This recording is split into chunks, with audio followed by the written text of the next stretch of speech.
So now that back to the slide. So the bottom line here is that you're invisible and inactive.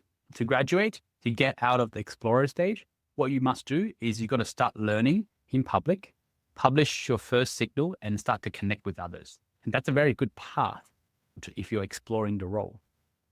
And what does success looks like in this stage? The goal at this stage is to get from not being visible to visible and intentional. You're not trying to land a job just yet, so don't apply for roles just yet, but you're building a foundation that allows you to stand out and building a network of product managers that can potentially refer you in the future. The 10 contacts that you have right now probably does not mean much to you at this stage, but it's a connection and it's a DM away from a potential job opportunity in the future. Think of this as your product discovery process where you're talking to customers, right? And your customers haven't bought a product yet, and you have a direct line of contact to them whenever you want to sell them a product in the future. And here's a few things to remember during this stage.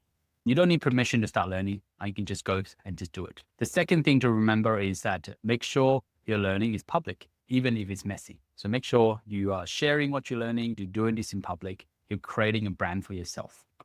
Focus on understanding how product managers think rather than the tools itself. Now, the tools itself is important, right? So don't lose track of that.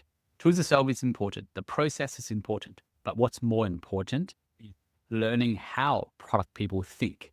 That's what you get hired for, not from executing on the tools or like following a process. Is the perspective. And also you want to create some sort of public proof of effort. So a product teardown, a spec, PRD, some sort of roadmap, some sort of tool. So do that.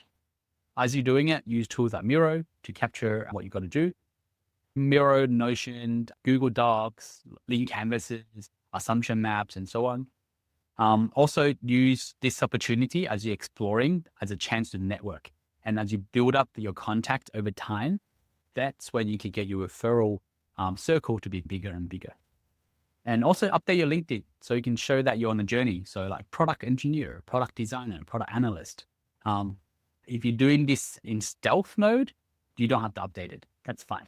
But it does help when you can do this in public. And last thing is, don't do this alone. A lot of the time I see people exploring this stage doing this alone by themselves.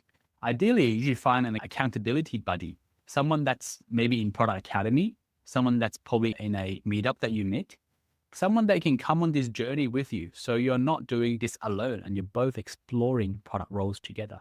That's going to be super helpful to help you navigate through the process and share learning.